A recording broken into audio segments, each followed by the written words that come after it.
السلام علیکم ورحمۃ اللہ۔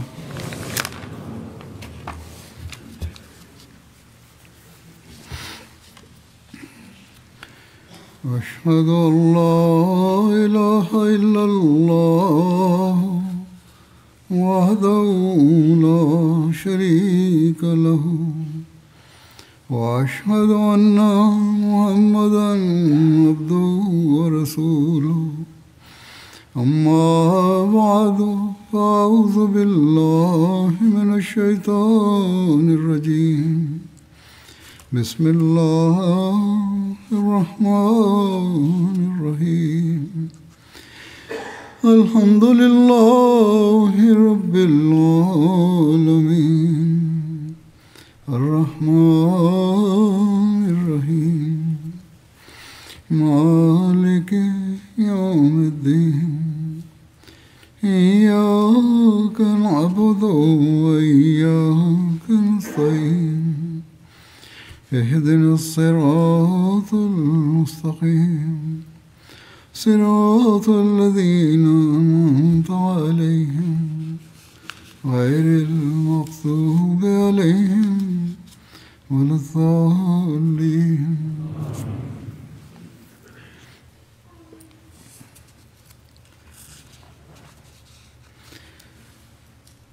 حضرت صلی اللہ علیہ وسلم کے غزوات اور غزوات میں آپ کی سیرت کے حوالے سے ذکر ہو رہا ہے گزشتہ خطبوں میں۔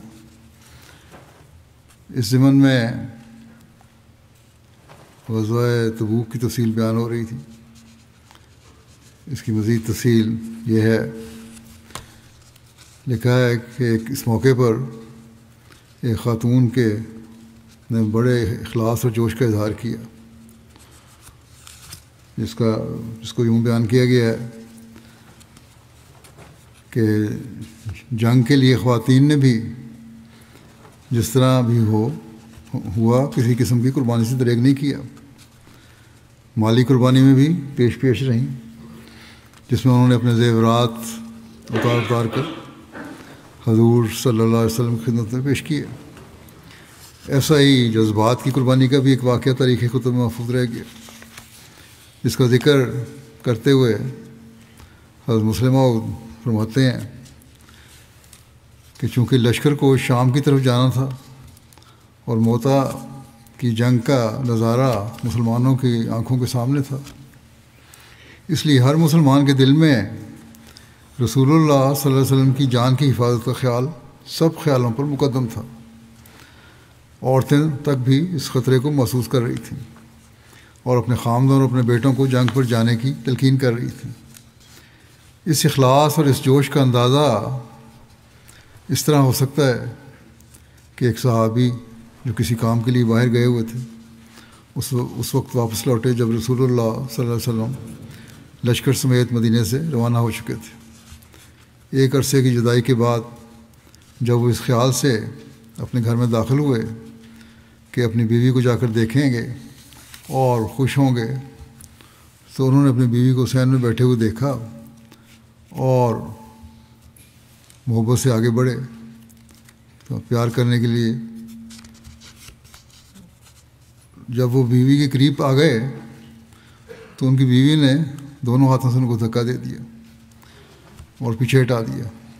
اس صحابی نے حیرت سے اپنی بیوی کا منہ دیکھا اور پوچھا اتنی مدت کے بعد ملنے پر آخری سلوک کیوں ہے؟ بیوی نے کہا کیا تمہیں شرم نہیں آتی؟ خدا کا رسول اس خطرے کی جگہ پر جا رہا ہے اور تم اپنی بیوی سے پیار کرنے کی ضرورت کرتے ہو، پہلے جاؤ اور اپنا فرض ادا کرو، اس کے بعد یہ باتیں دیکھی جائیں گی۔ وہ صحابی فوراً گھر سے باہر نکل گئے، اپنی سواری پر زین کسی اور رسول اللہ صلی اللہ علیہ وسلم کو 3 منزل پر جا کر مل گئے۔ اس واقعہ کو ایک دوسری جگہ بھی حضرت مسلم نے بیان فرمایا ہے۔ پہلا تو دباچہ تفسیر القرآن میں ہے ذکر اس کا، اور دوسرا جو ہے وہ خدام الاحمدیہ میں کے اجتماع پہ ایک تقریر میں ذکر کیا تھا۔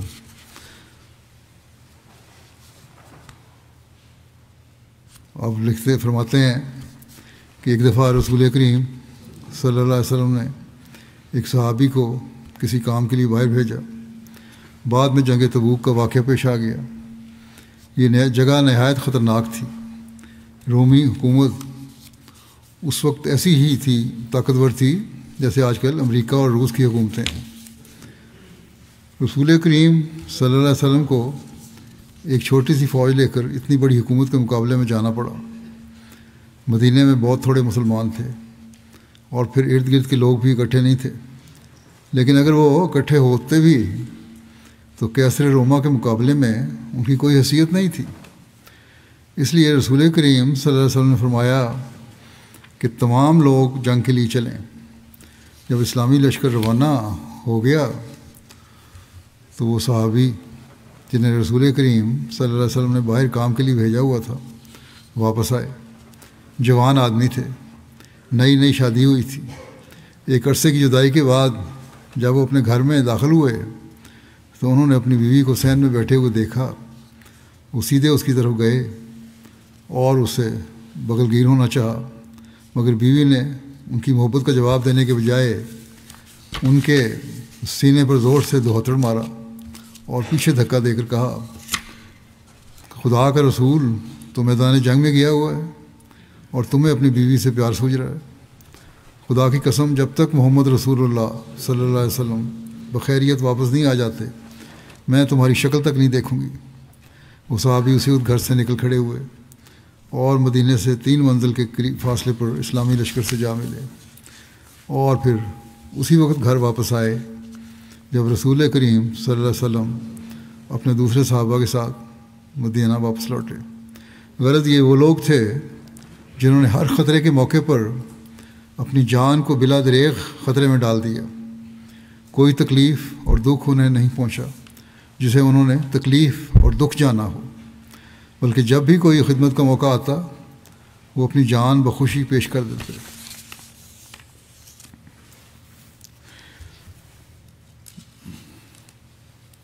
بہرحال اس کی تفصیلات میں مزید یہ لکھا ہے کہ 15 یا بعض روایات کے مطابق 19 مقامات پر پڑاؤ کرتے ہوئے آپ صلی اللہ علیہ وسلم اپنے صحابہ سمیت تبوک کے مقام پر پہنچ گئے. تبوک کے سفر میں جن جگہوں پر پڑاؤ کیا گیا اس کی الگ سے تفصیل نہیں ملتی، البتہ بعد میں ان جگہوں پر مساجد تعمیر کی گئیں اور ان مقامات کے نام پر مساجد کے نام رکھے گئے. تو مورخین نے اس سے یہ تفصیل بیان کی کہ انہی جگہوں پر حضور صلی اللہ علیہ وسلم نے قیام فرمایا ہوگا. ان جگہوں کے نام بھی کتب میں بیان ہوئے ہیں جو 15 سے 22 تک بیان ہوتے ہیں.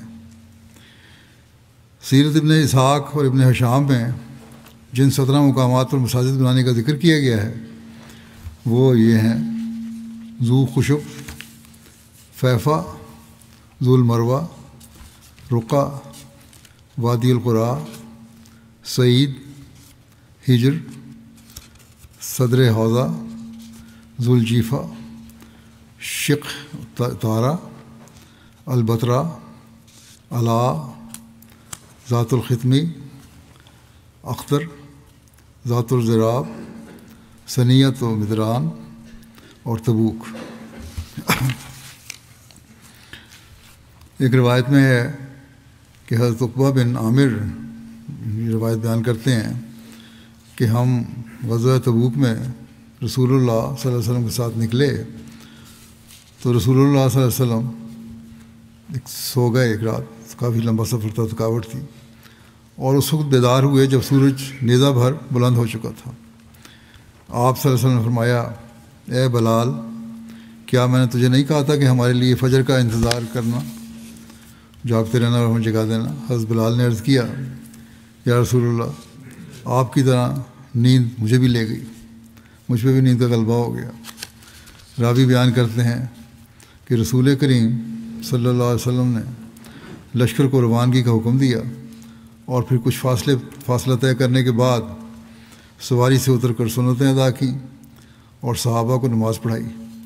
پھر آپ صلی اللہ علیہ وسلم سارا دن اور ساری رات سفر کرتے رہے. یہاں تک کہ اگلے روز صبح کے وقت آپ صلی اللہ علیہ وسلم تبوک پہنچ گئے۔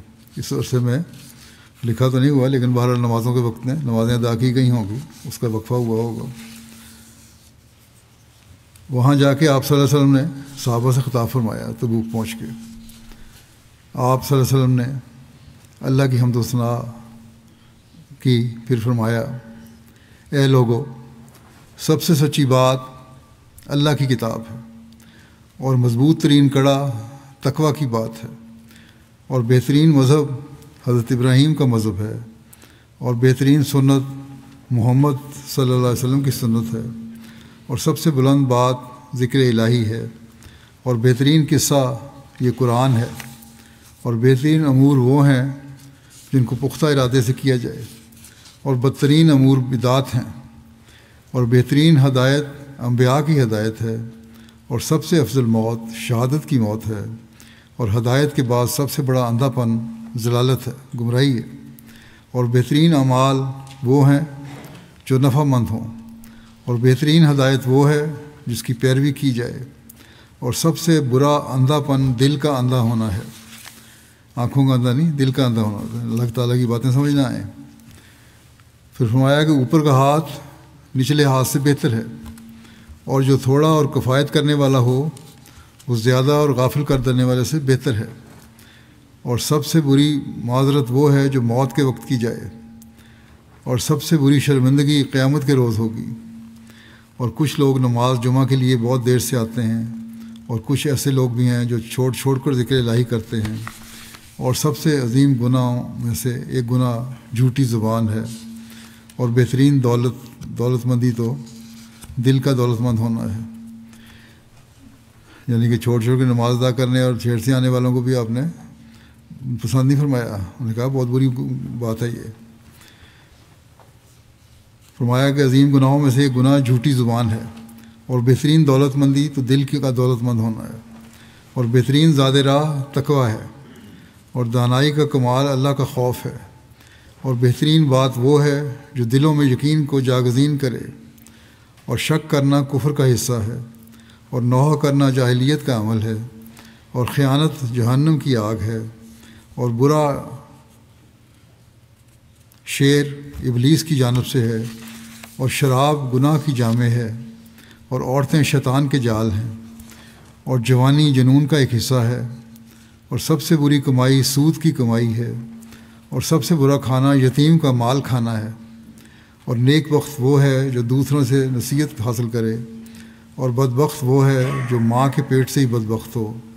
اور تم میں سے ہر ایک آدمی 4 ہاتھ جگہ کی طرف جانے والا ہے، یعنی آخر میں مرنا ہی ہے، قبر میں جانا ہے، اور معاملہ آخرت پر موقوف ہے، اور کام کا دار و مدار انجام پر موقوف ہے، اور سب سے برے راوی جھوٹے راوی ہیں، اور جو کچھ آنے والا ہے وہ قریب ہے، اور مومن کو گالی دینا فسق ہے، اور مومن سے جنگ کرنا کفر ہے، اور مومن کی غیبت کرنا اللہ کی معصیت ہے، اور اس کے مال کی حرمت اس کے خون کی طرح ہے، اور جو اللہ کے مقابل پر قسم کھائے گا وہ اس کی تکذیب کرے گا، اور جو اس سے مغفرت طلب کرے گا وہ اسے بخش دے گا، اور جو اپنے بھائی کو معاف کرے گا اللہ اسے معاف کر دے گا، اور جو غصے کو پی جائے گا اللہ اسے اجر دے گا، اور جو مصیبت پر صبر کرے گا اللہ اسے اس کا بدلہ دے گا، اور جو شہرت پسند ہوگا اللہ اسے شہرت دے گا، اور جو صبر کرے گا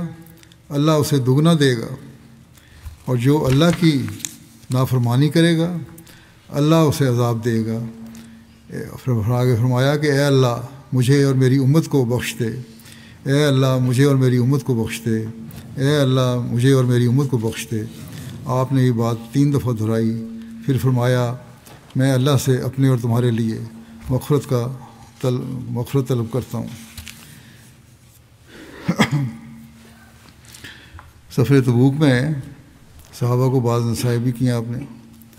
تبوک کے سفر میں آن صلی اللہ علیہ وسلم نے متعدد موقع پر صحابہ کو انفرادی یا اجتماعی نصائح فرمائیں، جن میں سے بعض کا یہاں ذکر کیا جاتا ہے۔ حضرت ابو سعید خدری نے بیان کیا کہ تبوک کے سال رسول اللہ صلی اللہ علیہ وسلم اپنی سواری سے ٹیک لگائے ہوئے لوگوں سے خطاب فرما رہے تھے، آپ نے فرمایا کیا میں تمہیں بہترین اور بدترین لوگوں کے بارے میں نہ بتاؤں؟ یقیناً لوگوں میں سے بہترین وہ آدمی ہے جو اپنے گھوڑے یا اونٹ کی پشت پر سوار ہو کر یا پیدل ہی اللہ کے راستے میں کام کرے یہاں تک کہ اسے موت آ جائے، اور یقیناً لوگوں میں سے بدترین وہ گناہ گار آدمی ہے جو اللہ کی کتاب تو پڑھتا ہے مگر اپنی جہالت کو چھوڑ کر اس کی کسی بات کی طرف رجوع نہیں کرتا۔ اب دیکھیں بہت سارے آج کل لوگ قرآن کریم کا دعویٰ پڑھنے کا دعویٰ کرتے ہیں لیکن عمل کوئی نہیں۔ حضرت ابن عباس سے مروی ہے کہ رسول اللہ صلی اللہ علیہ وسلم نے تبوک میں صحابہ سے مخاطب ہو کر فرمایا لوگوں میں وہ آدمی بے مثال ہے جو اپنے گھوڑے پر سوار اللہ تعالیٰ کی راہ میں جہاد کرتا ہو اور لوگوں کے شر سے بچ کے رہتا ہو، اور دوسرا وہ آدمی بے نظیر ہے جو اپنی فراخی و کشائش میں نمایاں ہو اور اپنے مہمان کی ضیافت و تکریم کرتا ہو اور اسے اس کا حق دیتا ہو۔ اس موقع پر ہرقل کو دعوت اسلام کے لیے خط کا بھی ذکر ملتا ہے۔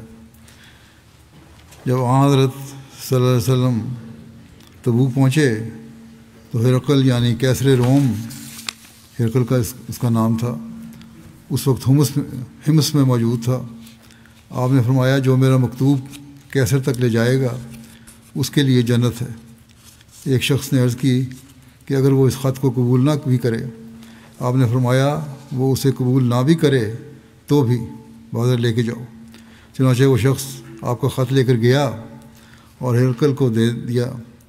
اس نے اسے پڑھا اور کہا تم اپنے نبی کے پاس چلے جاؤ اور اسے بتا دو کہ میں اس کا پیروکار ہوں، لیکن میں اپنی سلطنت کو نہیں چھوڑنا چاہتا۔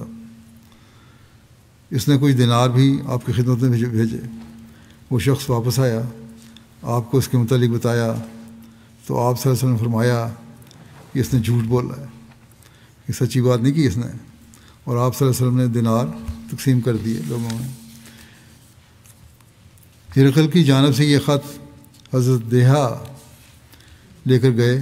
یہ اس مکتوب کے علاوہ ہے جو رسول اللہ صلی اللہ علیہ وسلم نے حضرت دیہا کے ہاتھ 6 ہجری کے آخر میں بھجوایا تھا، جو محرم 7 ہجری میں اسے ملا۔ امام ابن حجر نے کتاب مغازی و سیرت کی روایات کے حوالے سے اس خیال کا اظہار کیا ہے کہ جب رسول کریم صلی اللہ علیہ وسلم تبوک میں تھے تو آپ نے کیسر وغیرہ کو دوسری بار خط لکھے۔ ان کے خیال کی تصدیق ان خطوط سے بھی ہوتی ہے جو کتابی صورت میں 1941 میں شائع ہوئے ہیں۔ اس کتاب کا مجموعہ اس کتاب کا نام مجموعہ الوثائق السیاسیہ للعہد النبوی والخلافت الراشدہ، اس کے مصنف ہیں ڈاکٹر محمد اللہ۔ اس میں عہد نبوی سے لے کر خلفائے راشدین کے زمانے تک کے تاریخی اور سیاسی وثائق کا ذکر ہے۔ یہ کتاب پہلی مرتبہ مصر سے شائع ہوئی تھی 1941 میں۔ بہرحال یہ اس کتاب کا حوالہ ہے، اور اس کے مطابق 2 خط کیسر روم کو بھیجے گئے تھے۔ پہلے خط میں یہ تھا کہ وہ اپنی رعایا کے اسلام قبول کرنے میں روک نہ بنے، ورنہ اس کی رعایا کے گناہ کا وبال بھی اسی پر پڑے گا۔ اور یہ خط کیسر کو 6 ہجری کے آخر میں دیہا کلوی کے ساتھ بھیجا گیا تھا، جبکہ دوسرے خط میں تھا کہ اسلام قبول کر لو ورنہ انکار کی صورت میں جزیہ دینا ہوگا۔ یہ خط بھی حضور نے صلی اللہ علیہ وسلم نے حضرت دیہا کے ہاتھ جنگ تبوک کے وقت کیسر کی طرف روانہ فرمایا تھا۔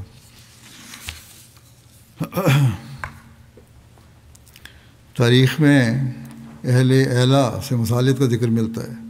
اس کی تفسیر میں لکھا ہے کہ حضرت صلی اللہ علیہ وسلم جب تبوک تک پہنچ گئے تو ارد گرد کے عیسائی حکمران خوفزدہ ہو گئے، اور ان پر اللہ تعالیٰ نے ایسا رعب طاری کر دیا کہ جو ابھی کچھ ہی عرصہ پہلے تک مسلمانوں کے خلاف سازشیں کر رہے تھے اب انہیں اپنی بقا کی فکر ہونے لگی، اور حضرت صلی اللہ علیہ وسلم کی خدمت میں حاضر ہو کر صلح کی درخواست کرنے لگے۔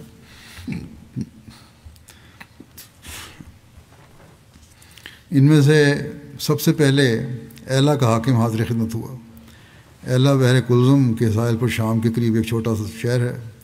یہ حجاز کی آخری حد اور سرزمین شام کے شروع میں واقع ہے۔ تبوک میں قیام کے دوران ایلا کا حاکم یوحنا بن روبا رسول اللہ صلی اللہ علیہ وسلم کی خدمت میں حاضر ہوا۔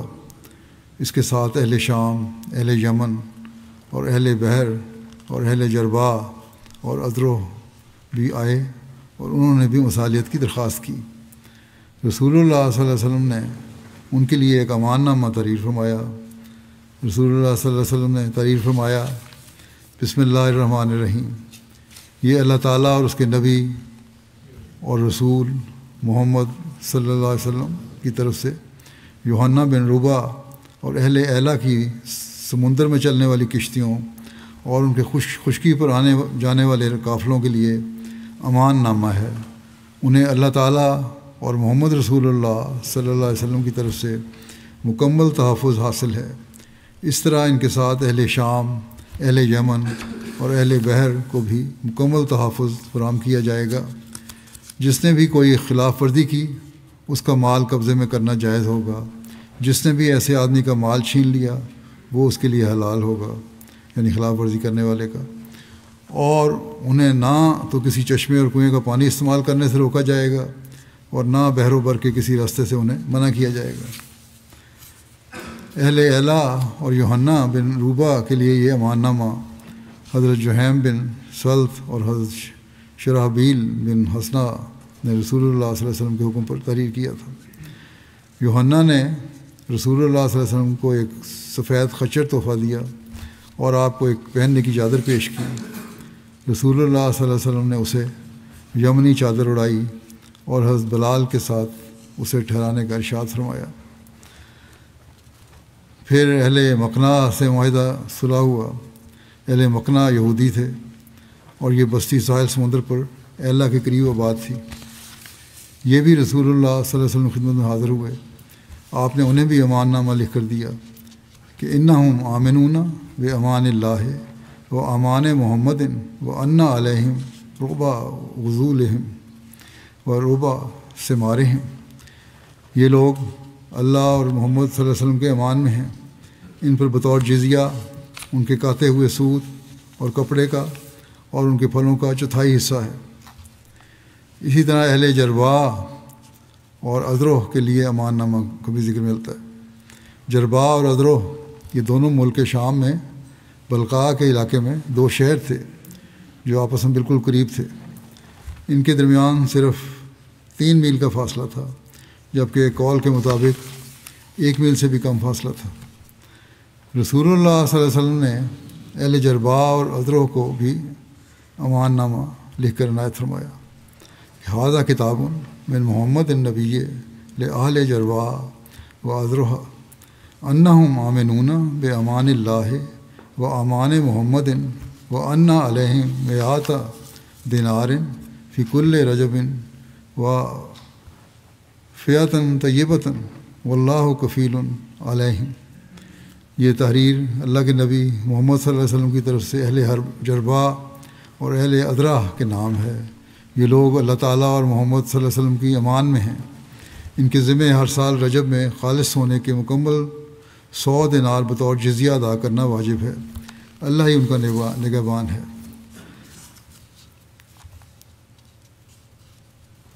غزوہ تبوک کے حوالے سے ہی ایک سریہ کا بھی ذکر ملتا ہے۔ یہ سریہ حضرت خالد بن ولید بطرف عقیدر بن عبد المطلف کہلاتا ہے۔ عبد الملک حضور صلی اللہ علیہ وسلم نے تبوک ہی میں حضرت خالد بن ولید کو رجب 9 ہجری میں 420 سواروں کا ایک لشکر دے کر عقیدر بن عبد الملک کی طرف دومۃ الجندل روانہ کیا۔ دومۃ الجندل شام اور مدینہ کے درمیان ایک قلعہ ہے اور بستی ہے جو مدینہ منورہ سے 15 سے 16 دن کی مسافت پر واقع ہے۔ تبوک سے 400 کلومیٹر کے فاصلے پر یہ قلعہ تھا۔ عقیدر قبیلہ بنو کندہ میں تھا اور اس کا بادشاہ تھا، وہ عیسائی تھا۔ رسول اللہ صلی اللہ علیہ وسلم نے حضرت خالد سے فرمایا، تم اسے رات کے وقت دیکھو گے جب وہ گائے کا شکار کر رہا ہوگا۔ تو تم اسے پکڑ لینا. یعنی اللہ تعالیٰ نے ہی نظارہ دکھایا تھا آن علیہ وسلم کو کہ یہ حالت ہوگی اور اس وقت تم حملہ کرو گے تو پکڑ لو گے. پھر فرمایا کہ اللہ تعالیٰ تمہارے لیے دوما کو فتح کرا دے گا. اگر تم اس پر غلبہ پالو تو اسے قتل نہ کرنا, اسے میرے پاس لے آنا. اگر وہ انکار کرے, لڑائی کرے, تو پھر اسے قتل کر دینا. حضرت خالد کی روانگی کے بارے میں لکھا ہے, حضرت خالد اس طرف روانہ ہوئے اور اس قلعے کے اس قدر قریب پہنچے کہ سامنے وہ دکھائی دینے لگا. چاندنی رات تھی. عقیدر اپنی بیوی رباب بنت عنیف کندیا کے ساتھ چھت پر تھا. تو ایک جنگلی گائے آئی, وہ اپنے سینگوں سے قلعے کے دروازے کو مارنے لگی. عقیدر کی بیوی نے اس سے کہا کہ تم نے کبھی ایسا واقعہ دیکھا ہے کہ جنگل سے گائے اس طرح آ کر محل کے دروازے پر اپنے سینگوں سے ٹکرے مارے؟ عقیدر نے کہا اللہ کی قسم میں نے کبھی ایسا نہیں دیکھا. اس پر اس عورت نے کہا کون اس کو چھوڑ سکتا ہے؟ تو اس نے کہا کوئی بھی نہیں بادشاہ نے, کہ میں ابھی شکار کر کے لاتا ہوں. چنانچہ وہ اترا اور اپنے گھوڑوں پر سوار ہونے کا حکم دیا. اس کے ساتھ اس کے اہل و عیال کا ایک گروہ بھی سوار ہوا. ان میں حسان نام کا ایک اس کا بھائی بھی تھا. بس وہ سوار ہوا اور وہ اس کے ساتھ اس گائے کے تعاقب میں نکلے. بے دھڑک یہ شکاری شکار کے پیچھے جاتے تھے کہ سامنے سے اچانک حضرت خالد کا گھڑ سوار دستہ نمودار ہوا اور انہوں نے پکڑ لیا ان کو. عقیدر کو گرفتار کر لیا, مگر حسان نے قیدی بننے سے انکار کیا اور مزاحمت کی, لڑائی کی آگے سے. اس پر اس کو قتل کر دیا گیا. حسان مارا گیا. اس کے سر پر دیباج یعنی موٹی ریشمی چادر تھی جس میں سونے کی تاریں لگی ہوئی تھیں. خالد بن ولید نے اس چادر کو حضور صلی اللہ علیہ وسلم کی خدمت میں روانہ کیا اور پھر خود عقیدر کو لے کر روانہ ہوئے. اس کی تفصیل میں مزید لکھا ہے کہ جب عقیدر قید کر لیا گیا اور اس کا بھائی حسان قتل کر دیا گیا تو حضرت خالد نے عقیدر سے کہا کیا میں تمہیں اس شرط پر پناہ نہ دوں کہ تمہیں نبی کریم صلی اللہ علیہ وسلم کی خدمت میں پیش کر دوں اور تم مجھے دومت الجندل فتح کرا دو؟ عقیدر نے کہا ہاں. اس پر حضرت خالد نے اس لے کر چلے حتیٰ کہ قلعے کے قریب آ گئے. عقیدر نے اپنے اہل خانہ کو آواز دی کہ دروازہ کھولیں.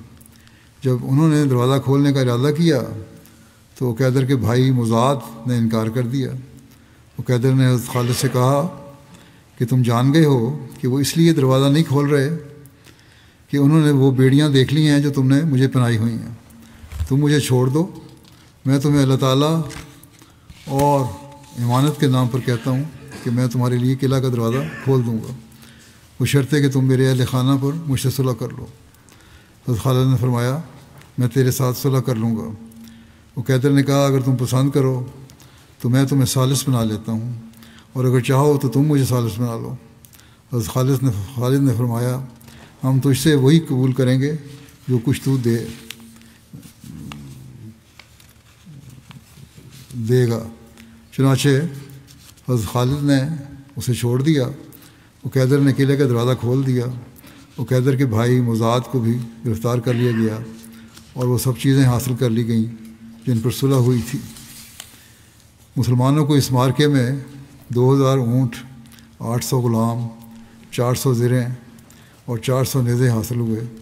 اس مال غنیمت میں سے اللہ اور اس کے رسول صلی اللہ علیہ وسلم کا 5واں حصہ الگ کر کے باقی اموال ساتھ جانے والے مجاہدوں میں تقسیم کر دیے گئے.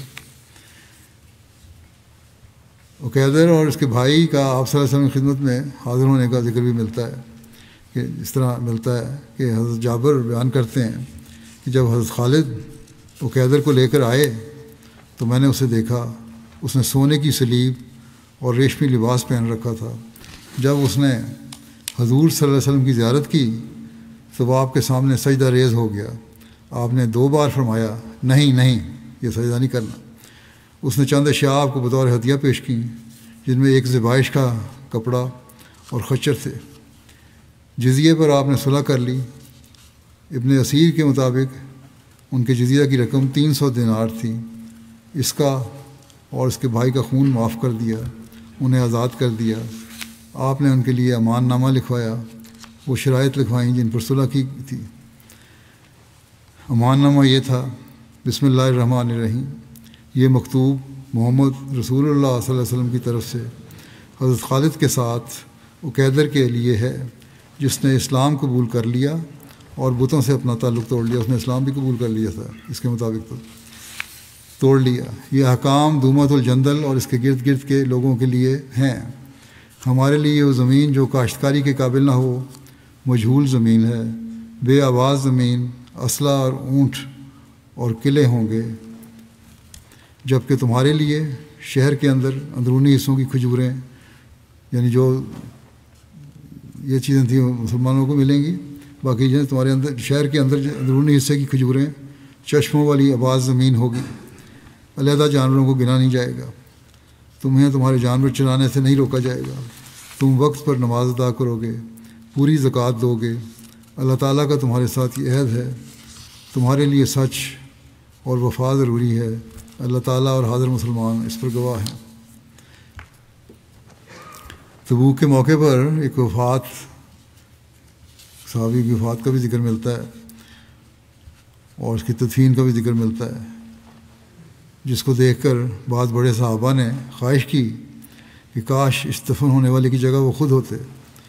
چنانچہ حضرت عبداللہ بن مسعود بیان کرتے ہیں کہ میں غزوہ تبوک میں رسول اللہ صلی اللہ علیہ وسلم کے ساتھ تھا۔ ایک مرتبہ میں آدھی رات کے وقت اٹھا تو میں نے لشکر کے ایک طرف آگ کی روشنی دیکھی، چنانچہ میں اس کی طرف گیا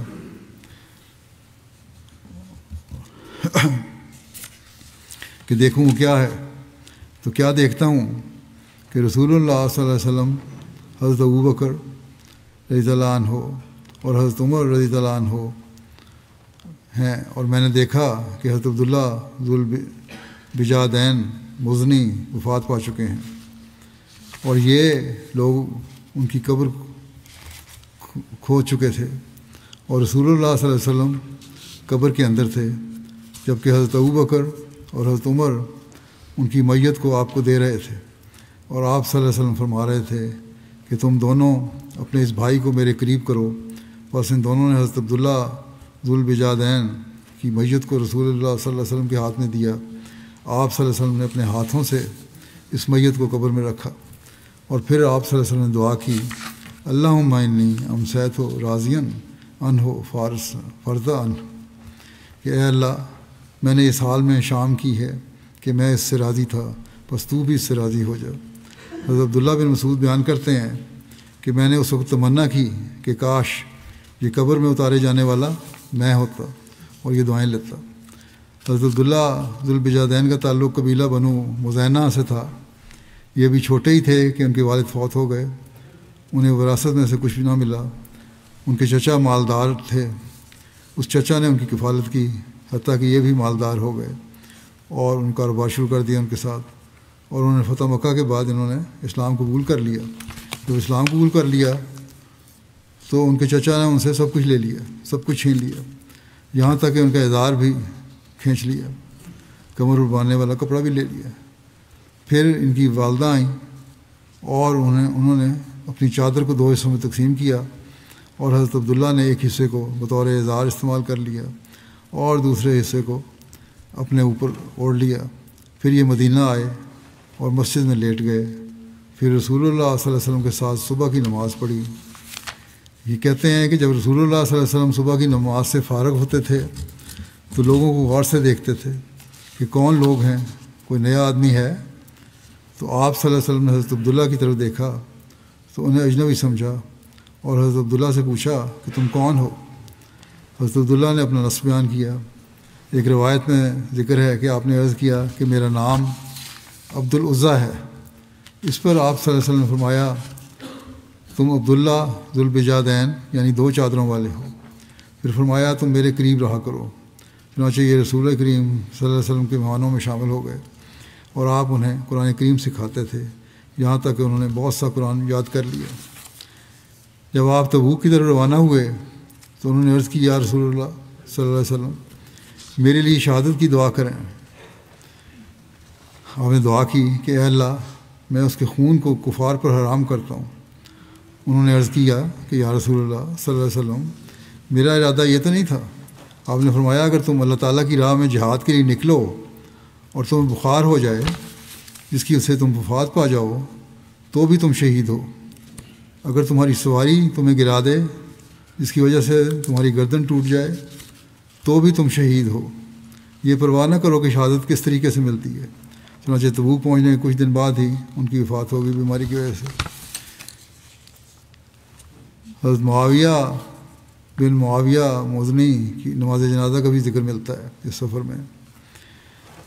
حضرت انس بن مالک بیان کرتے ہیں کہ رسول اللہ صلی اللہ علیہ وسلم تبوک میں تھے کہ جبرائیل آئے اور کہنے لگے یا رسول اللہ صلی اللہ علیہ وسلم معاویہ مدنی مدینہ میں فوت ہو گئے ہیں، آپ کو اللہ تعالیٰ نے اطلاع دی جبرائیل کے ذریعے، ان کی نماز جنازہ پڑھیں۔ پھر کشفاً ان کی چارپائی جس پر ان کا جنازہ تھا ہوا میں بلند کی گئی اور حضور صلی اللہ علیہ وسلم کی آنکھوں کے سامنے آ گئی۔ آپ نے نماز جنازہ ادا کی، آپ کے سامنے فرشتوں کی صفیں بھی تھیں۔ حضور نے صلی اللہ علیہ وسلم نے جبرائیل سے دریافت کیا یہ مقام اسے کیسے حاصل ہوا کہ اتنا جو لایا گیا اس کو، تو مجھے کہا گیا ہے جنازہ پڑھو۔ جبرائیل نے جواب دیا کہ سورہ قل هو اللہ احد سے محبت کرنے کی وجہ سے وہ اٹھتے بیٹھتے، سوار اور پیدل ہر حالت میں اس کی تلاوت کرتے تھے۔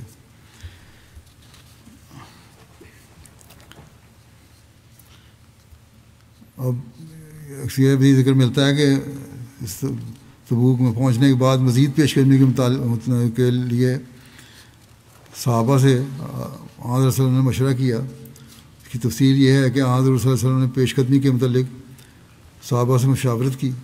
حضرت عمر نے عرض کی یا رسول اللہ اگر آپ کو آگے بڑھنے کا حکم ہے تو آپ ضرور تشریف لے چلیں۔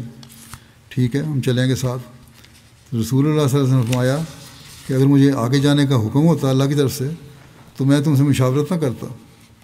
تو انہوں نے عرض کی، حضرت عمر نے پھر یہ کہا کہ یا رسول اللہ صلی اللہ علیہ وسلم اہل روم کے پاس بہت سے لشکر ہیں، ان میں اہل اسلام میں سے کوئی بھی نہیں ہے، ہم ان کے قریب آ گئے ہیں، آپ کے قریب آنے نے ہی ان کو خوف زدہ کر دیا ہے، ہم اس سال واپس چلے جاتے ہیں حتیٰ کہ کوئی رائے پیدا کر لیں یا اللہ تعالیٰ کوئی صورت حال پیدا کر فرما دے۔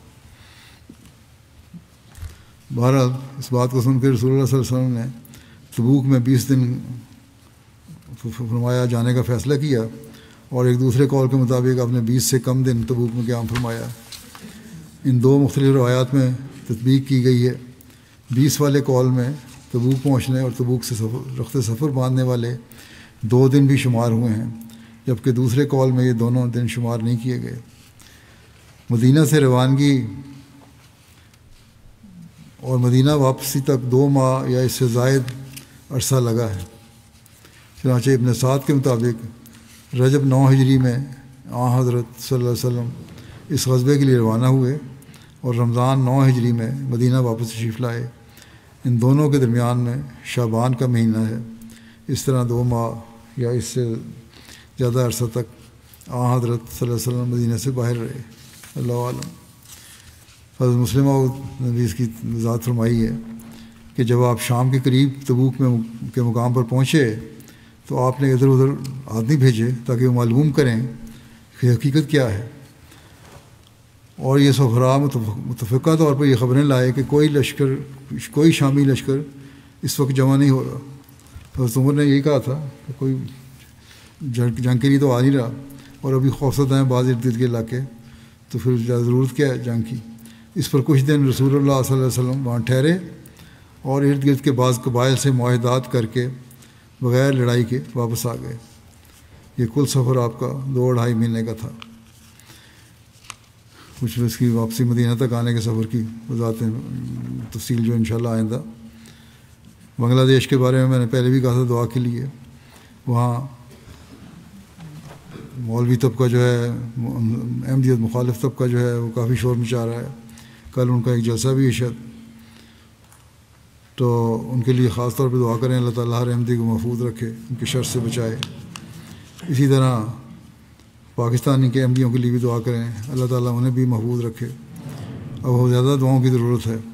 جب مخالفین کو کسی بھی طریقے سے دبایا جائے، قانوناً بھی اگر دبایا جاتا ہے تو وہ ان کا تان جو ہے احمدیوں پہ آگے ٹوٹتی ہے۔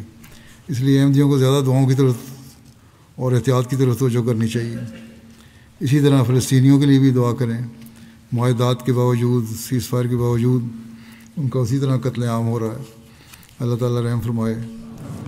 اسی طرح افریقہ کے احمدیوں کے لیے دعا کریں، ان میں بھی بعض جگہ حکومتیں ان پر ظلم کر رہی ہیں، بعض جگہ دہشت گرد مختلف جگہوں پر حملے کر رہے ہیں، بعض دفعہ احمدی متاثر ہو جاتے ہیں اس سے۔ اللہ تعالیٰ تمام دنیا میں امن اور سلامتی قائم کرے۔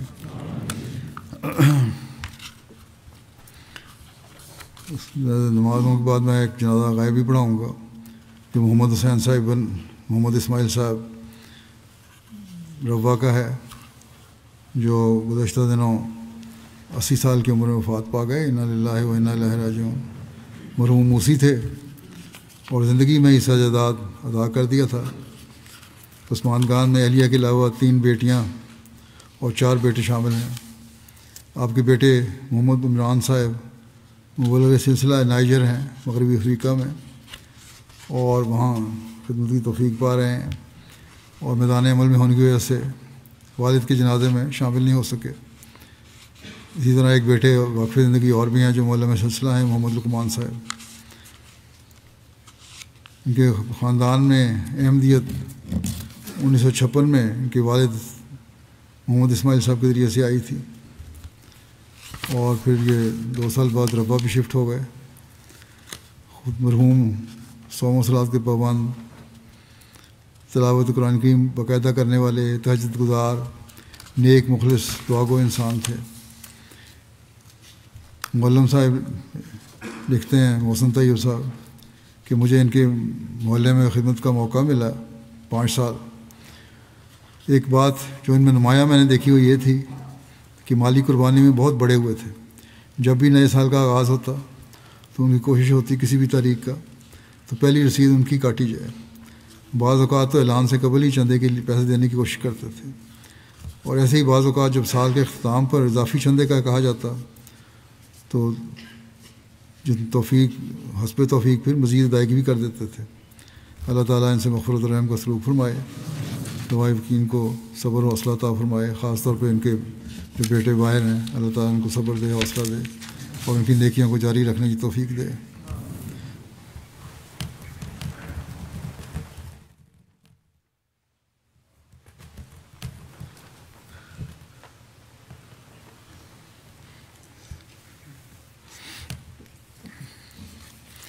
الحمد لله نحمده ونستعينه ونستغفره ونؤمن به ونتوكل عليه ونعوذ بالله من شرور أنفسنا ومن سيئات أعمالنا من يهده الله فلا مضل له ومن يضلل فلا هادي له ونشهد أن لا إله إلا الله ونشهد أن محمدا عبده ورسوله عباد الله رحمكم الله إن الله يأمر بالعدل والإحسان وإيتاء ذي القربى وينهى عن الفحشاء والمنكر والبغي يعظكم لعلكم تذكرون اذكروا الله يذكركم وادعوه يستجب لكم ولذكر الله أكبر